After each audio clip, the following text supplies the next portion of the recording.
Hello friends, मैं हूं पूर्विक Mehta from CSE टट्स इन हिंदी। यह है PHP MySQL का लेसन नंबर 5 का पार्ट 2, जिसमें आज हम कंटिन्यू करने वाले हैं ऑपरेटर के बारे में पहले भी एक वीडियो बन चुका है, जिसमें हमने concatenation operator, arithmetic operator, assignment operator और इंक्रीमेंट डिक्रीमेंट ऑपरेटर देखे थे। आज हम देखेंगे कंपैरिजन ऑपरेटर्स के बारे में। आप सोचेंगे कि सिर्फ यही ऑपरेटर के लिए एक अलग वीडियो क्यों? क्योंकि यही ऑपरेटर है जो बाकी लैंग्वेज से अलग है इन PHP। कंपैरिजन ऑपरेटर्स वैसे होते तो सभी लैंग्वेज में है, लेकिन PHP में इसका यूज़ थोड़ा डिफरेंट है। कैसे? चलिए हम प्रैक्टिकली देखते हैं। तो ये है हमारी वर्किंग डायरेक्टरी www, जिसमें एग्जाम्पल नाम की हमने डायरेक्टरी बनाई हुई है। उसमें थी index.php फाइल। यहाँ हमने पिछले के वीडियोस में जो एग्जाम्पल देखे थे वो मौजूद है। अगर आपने पिछला वीडियो नहीं देखा तो आप उसे देख लीजिए। सबसे पहले है कॉन्काटिनेशन ऑपरेटर। हमने 2 स्ट्रिंग ली हुए हैं और उनको अलग अलग 2 वेरिएबल में स्टोर करा है और कॉन्काटिनेशन ऑपरेटर से 2 स्ट्रिंग को जोड़ा है और इको में एक ही लाइन में उन दोनों को प्रिंट करवा दी है। उसके बाद असाइनमेंट ऑपरेटर है, then arithmetic operator, then increment decrement operator, और अब हम देखेंगे कंपैरिजन ऑपरेटर। सो इसको हम अब हटा देंगे। तो सबसे पहले हम 2 वेरिएबल लेंगे। सपोज़ एक है $x, जिसमें हम असाइन कर रहे हैं अभी वैल्यू 5, और एक दूसरा वेरिएबल रह रहे हैं y, जिसके अंदर असाइन करेंगे हम मान लीजिए 6। अब हमें इन दोनों को कंपेयर करवाना है। तो आप जैसे C++ या जावा में पढ़ते हैं कि सपोज़ हमें कोई कंडीशन चेक करवानी है। मान लीजिए हम इफ़ के अंदर एक कंडीशन लिख रहे हैं, इफ़ x = $y।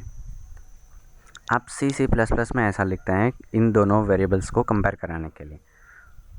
और अगर ये दोनों इक्वल हुए तो इसके अंदर का स्टेटमेंट चलेगा इको कि these 2 variables are equal। और अगर ये इक्वल नहीं हुए तो else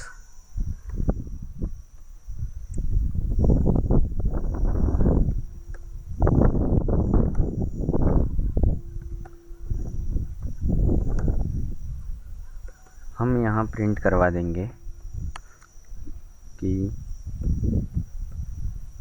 these variables are not equal।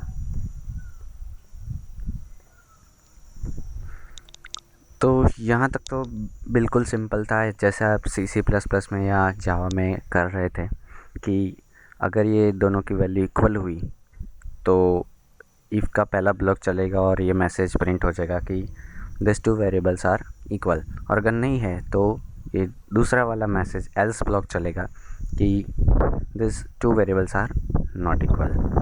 तो एक बार इसे रन करके हम देखते हैं।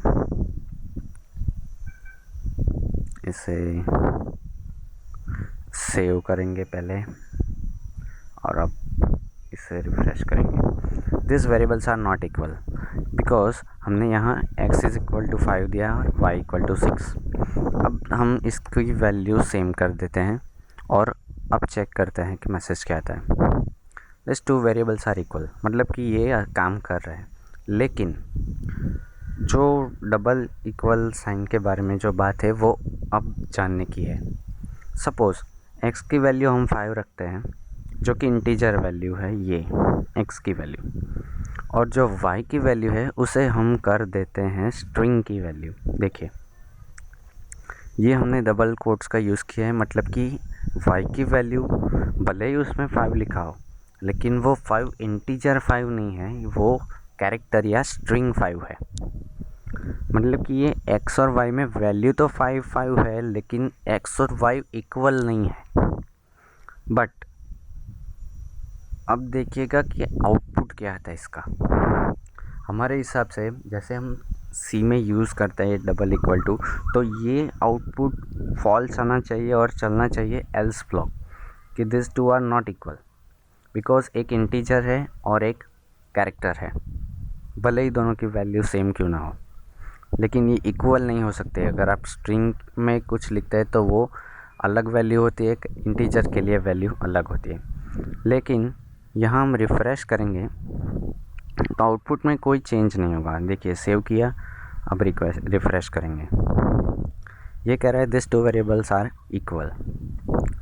मतलब कि वो वहाँ डेटा टाइप चेक नहीं कर रहा है, सिर्फ वैल्यू चेक कर रहा है।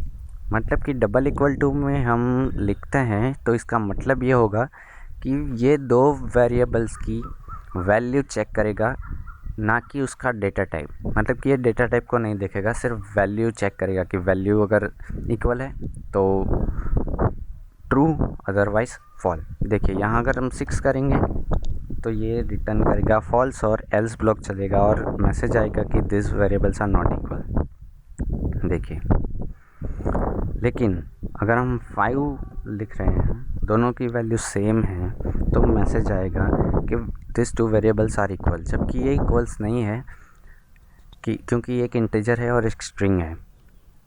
लेकिन जबकि हमने यहाँ डबल इक्वल टू यूज़ किया है तो ये सिर्फ इन दो वैल्यूज़ को कंपेयर करेगा, ना कि उनके डेटा टाइप को।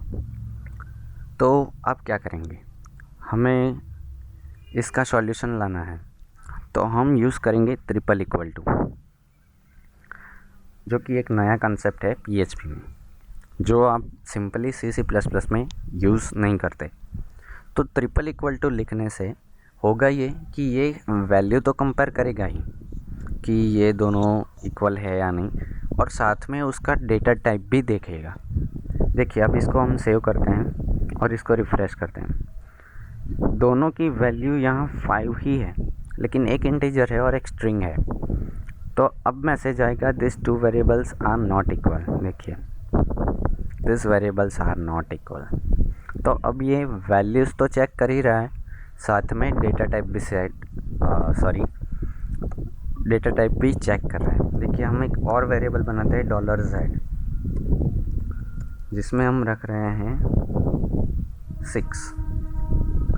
अब ये दोनों स्ट्रिंग है, यहाँ हम कर देते हैं z और y। ये दोनों स्ट्रिंग है लेकिन वैल्यू डिफरेंट है, तो मैसेज यही होगा कि this variables are not equal. लेकिन दोनों स्ट्रिंग है और दोनों इक्वल है, this two variables are equal. वैसे ही सपोज़ यहाँ कोई स्ट्रिंग में लिख रहा हूँ हेलो, और इसमें भी लिख रहा हूँ हेलो। अब इसका आउटपुट देखते हैं, this two variables are equal. लेकिन अब देखिए this variables are not equal, मतलब कि ये दोनों इक्वल नहीं है। क्यों नहीं है, यहाँ h स्मॉल है और h कैपिटल है, लेकिन है तो दोनों h ही। फिर आउटपुट में चेंज क्यों हुआ, दोनों इक्वल क्यों नहीं है? क्योंकि ये जो स्ट्रिंग एंटर करते हैं वो इंटरनली कन्वर्ट होती है इंटीजर में। कैसे? जैसे आपको आस्की सीक्वेंस के बारे में पता होगा, आस्की नंबर्स, मतलब कि हर एक कैरेक्टर को एक नंबर दिया हुआ है जिसे हम कहते हैं आस्की नंबर।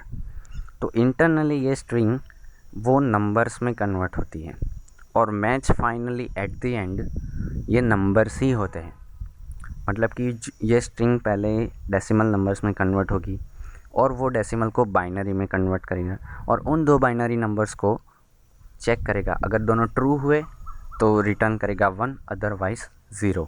और 1 रिटर्न हुआ मतलब कि कंडीशन ट्रू है तो इसका इफ़ ब्लॉक चलेगा। अगर 0 रिटर्न हुआ मतलब कि कंडीशन फॉल्स है तो एल्स ब्लॉक चलेगा। अब यहाँ हम इंटीजर वैल्यू असाइन करके देखते हैं। दोनों 5 हैं।